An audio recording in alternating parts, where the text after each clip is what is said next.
नमस्कार. प्राईम पॉइंटमध्ये मी सुहास आपल्या सगळ्यांचं स्वागत करतो. या व्हिडिओची सुरुवात मी खरं तर एक्स पोस्ट जी एक आहे ही एक्स पोस्ट मी तुम्हाला वाचून दाखवून या व्हिडिओची सुरुवात करणार आहे. परंतु त्यापूर्वी मी तुम्हाला एक आठवण करून देतो, ती म्हणजे काल जेव्हा आपण एक व्हिडिओ केलेला होता इराण, अमेरिका, इस्रायल यांच्या युद्धाच्या बाबतीमध्ये, कारण आजचा जो आहे तो 18वा दिवस आहे आणि युद्ध थांबण्याचं कुठलंही चिन्ह नाही आहे. इराणचं प्रचंड नुकसान झालंय, पण हे होत असताना आज जगामधनं सगळीकडूनच डोनाल्ड ट्रम्प यांच्यावर टीका सुद्धा केली जाते.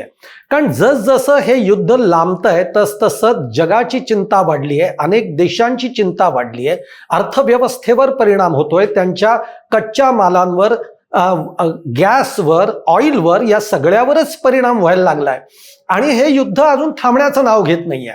आणि म्हणून मी कालच्या व्हिडिओमध्ये असं म्हटलेलं होतं की जग सोडाच, पण खुद्द ज्या डोनाल्ड ट्रम्प जे अमेरिकेचे अध्यक्ष आहेत त्या अमेरिकेमधूनच लोक डोनाल्ड ट्रम्प यांच्यावर प्रचंड नाराज झालेली आहेत आणि याचा जो भडका उडायचा आहे तो शेवटी उडालेला आहे. या डोनाल्ड ट्रम्प यांच्या अत्यंत जवळचे त्यांच्याच प्रशासनातले एक अत्यंत मोठे अधिकारी, ते कोण आहेत, काय आहेत, ती आधी पोस्ट मी वाचून दाखवतो. त्यांनी ही पोस्ट लिहिली आहे आणि एक प्रकारची डोनाल्ड ट्रम्प यांना चपराक लगावलेली आहे अक्षरशः. ती काय पोस्ट आहे की म्हणजे आता ती त्यांनी इंग्लिशमध्ये लिहिली आहे, ती खूप मोठी आहे. त्यातला जो एक सारांश आहे तो फक्त मी तुमच्यासमोर मांडण्याचा प्रयत्न करतो आणि मग त्याच्यावर आपण बोलूया. त्यांनी असं लिहिलंय, खूप विचार केल्यानंतर मी आजपासून नॅशनल काउंटर टेररिझम सेंटर याच्या संचालक पदाचा राजीनामा देत आहे. ओके, मी इराणमध्ये सुरू असलेल्या युद्धाला सत्सद विवेकबुद्धीनं पाठिंबा देऊ शकत नाही. हे कोण म्हणतंय? ज्यांनी ही पोस्ट केली आहे. कोणी केली आहे ते सगळं सांगणार आहे मी. इराणचा आपल्या देशासाठी कोणताही तत्काळ धोका नव्हता आणि हे देखील स्पष्ट आहे की आपण इस्रायल आणि त्यांच्या शक्तिशाली अमेरिकन लॉबीच्या दबावामुळे हे युद्ध सुरू केलंय. ऐकलीत ही पोस्ट? ही पोस्ट कोणी केली आहे तर ही पोस्ट केली आहे जोसेफ केंट यांनी. जोसेफ केंट कोण आहेत? जोसेफ केंट हे राष्ट्रीय काउंटर टेररिझम सेंटरचे अध्यक्ष आहेत अमेरिकेतल्या. आता म्हणजेच ते डोनाल्ड ट्रम्प यांच्या प्रशासनातल्या या सेंटरचे, काउंटर टेररिझम सेंटरचे ते अध्यक्ष आहेत. त्यांची अपॉइंटमेंट कोणी केली आहे? डोनाल्ड ट्रम्प यांनीच केलेली आहे. ज्या अर्थी डोनाल्ड ट्रम्प यांनीच त्यांची अपॉइंटमेंट केली आहे, याचाच अर्थ ज्या विचारसरणीचे सरकार हे अमेरिकेमध्ये आहे, ज्या विचारसरणीचे डोनाल्ड ट्रम्प आहेत, त्याच रिपब्लिकन विचारसरणीचे हे देखील जोसेफ केंट आहेत. कळलं? म्हणजे त्यांच्याच प्रशासनातला अत्यंत मोठ्या पदावरच्या, हुद्द्यावरच्या या जोसेफ केंट यांनी आपल्या पदाचा राजीनामा दिलाय उद्विग्न होऊन. ही त्यांनी जी पोस्ट केली आहे, ही पोस्ट केल्यानंतर आतापर्यंत माझ्या मते काल ही पोस्ट केली आहे, अवघे याला 15 ते 17 तास सुद्धा उलटत नाही आहेत, पण या पोस्टला सोशल मीडियावर जवळपास 70 ते 80 मिलियन लोकांनी ही पोस्ट बघितलेली आहे. आता विचार करा की आपण जे गेले काही दिवस म्हणतोय ना की हे युद्ध मुळामध्ये अमेरिकेने का सुरू केलं, हे इतकं लांबतंय का? कारण याचे अनेक जगावर परिणाम होताना आपल्याला बघायला मिळत आहेत आणि हे आता अमेरिकेतला हे काउंटर टेररिझम सेंटरचा अध्यक्ष आपल्या पदाचा राजीनामा देऊन म्हणतोय की इराणकडनं आपल्याला कोणताही धोका नव्हता. म्हणजे जोसेफ केंट यांनी एक प्रकारे डोनाल्ड ट्रम्प यांच्या विरोधामध्ये बंडच पुकारलेलं आहे असं म्हणायला सुद्धा हरकत नाही.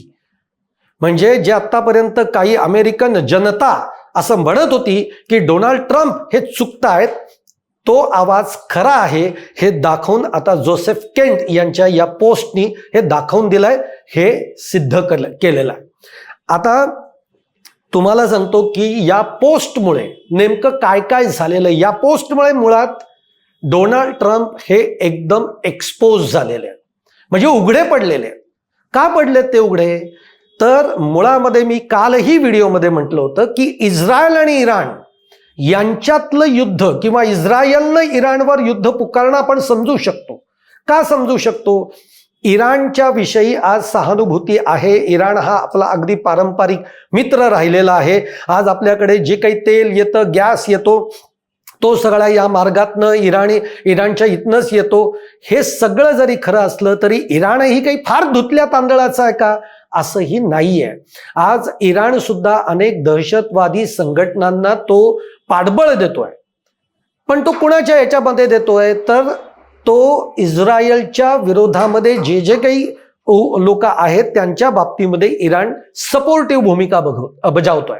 त्यामुळे इस्रायल आणि इराण, म्हणजे इस्रायलनं इराणवर हल्ला करणं समजू शकतो, इराणनं इस्रायलवर आहे, बरे या दोघांमधले हे हल्ले कायम चालू आहे. पण अमेरिकेनं यावेळी याच्यामध्ये उडी का घेतली आणि ती आत्ता का घेतली? कारण 6 महिन्यापूर्वी सुद्धा अमेरिकेनं इराणवर हल्ला केलेला होता. त्यावेळेला त्यांनी जे कारण सांगितलेलं होतं ते म्हणजे इराणमध्ये जो अणु प्रकल्प उभा राहतोय तो उभा राहू नये म्हणून आम्ही हा हल्ला चढवलेला आहे. आणि त्या 6 महिन्यापूर्वी जे काही त्यांनी एक छोटंसं युद्ध केलं ते थांबल्यानंतर अमेरिकेनं हेही जाहीर केलं की जी सेंटर्स या अणु प्रकल्पाला सपोर्टिव्ह काम करतायत ती सगळी सेंटर्स आम्ही उद्ध्वस्त केलेली आहेत. मग आता या युद्धामध्ये इस्रायलला पाठिंबा देत इस्रायलच्या बरोबरीनं उतरण्यामागचं कारण काय? बरोबर आहे. आणि तोच प्रश्न जो आज सगळ्या जगाच्या मनामध्ये आहे, तोच प्रश्न अमेरिकन जनतेच्या मनामध्ये आहे. आणि त्याचं उत्तर दिलंय ते डोनाल्ड ट्रम्प यांच्या प्रशासनातल्या एका बड्या अधिकाऱ्यानं. त्यानं राजीनामा देऊन टाकलाय. त्यानं डोनाल्ड ट्रम्प यांच्या बरोबर आता आपल्याला काम करायचं नाहीये. आपण किती दिवस खोटे आभास तयार करणार आहोत, आपण लोकांना किती खोट्या बातम्या देणार आहोत हे सांगून, म्हणजे एक प्रकारे त्यांची ही जी पोस्ट आहे ती हेच सांगतेय की आपण जगाच्या डोळ्यामध्ये धुळफेक करतो. आपण एक प्रकारे जगाला वेठीस धरलेलं आहे, पण त्याचबरोबर आपण अमेरिकेच्या आपल्या देशाला सुद्धा वेठीस धरलेला आहे. मी पुढे सांगेनच की ते आणखीन याच्यामध्ये नेमकं काय म्हणण्याचा प्रयत्न करतायत. परंतु या सगळ्या बरोबर जोसेफ केंट यांनी ही पोस्ट लिहून आपला राजीनामा देऊन पूर्णतः डोनाल्ड ट्रम्प यांचा बुरखा फाडलेला आहे. कारण मी जे म्हणतोय की डोनाल्ड ट्रम्प काय सांगत आले आत्ताच्या या युद्धाचं कारण डोनाल्ड ट्रम्प हे नीटचं देऊ शकत नव्हते की जग याच्यावर मान्य व्हायला तयारच नव्हतं. काय म्हणाले डोनाल्ड ट्रम्प? हे युद्ध आम्ही का करतो आहोत? तर अणुप्रकल्पावर त्यांनी बोट ठेवलं. मग जर का 6 महिन्यापूर्वी तुम्ही जर का याच कारणासाठी युद्ध केलं होतं छोटंसं, आणि तेव्हा तुम्ही जर म्हटला होता की आम्ही हे सेंटर सगळी उडवून दिलेली आहेत, मग आता हे काम होतंय असं तुम्हाला कोणी सांगितलं, का वाटलं वगैरे वगैरे हे सगळे प्रश्न येतात. आणि त्याचं उत्तर ट्रम्प सरकारकडे नाही किंवा त्यांनी दिलं नाही. ते उत्तर त्यांना सफाईनं देता येईना म्हणून त्यांनी दुसरा मुद्दा पुढे केला की बॅलिस्टिक वेपन्स जे आहेत इराणकडे ती आम्हाला संपवून टाकायची आहेत म्हणून आम्ही हे युद्ध करतोय. तिसरं त्यांनी कारण दिलं की जे दहशतवाद्यांना प्रोत्साहन दिलं जात आहे त्यामुळे तिकडचा जो नेतृत्व आहे तो नेतृत्व बदल झाला पाहिजे म्हणून आम्ही हे युद्ध करतोय. पण मुळामध्ये अशी कोणती परिस्थिती ही अमेरिकेच्या बाबतीमध्ये उद्भवली होती का? इराण अमेरिकेवर काही हल्ला करणार होता का? खरंच अणु प्रकल्प इराणमध्ये होतोय याचे काही ठोस पुरावे हे अमेरिकेच्या हाती लागलेले आहेत का? तर असं काहीही झालेलं नाही. असे कोणतेही पुरावे अमेरिकेकडे नाहीत. आणि जे अमेरिका म्हणतेय की त्याच्यामध्ये अमेरिकेनं असं म्हटलेलं आहे, म्हणजे आता जेव्हा जोसेफ केंट यांची जेव्हा ही पोस्ट आली त्यांनी राजीनामा दिला त्यानंतर तडकाफडकी डोनाल्ड ट्रम्प प्रशासनाकडनं एक निवेदन जारी करण्यात आलेलं आहे त्यांच्या सेक्रेटरीकडनं.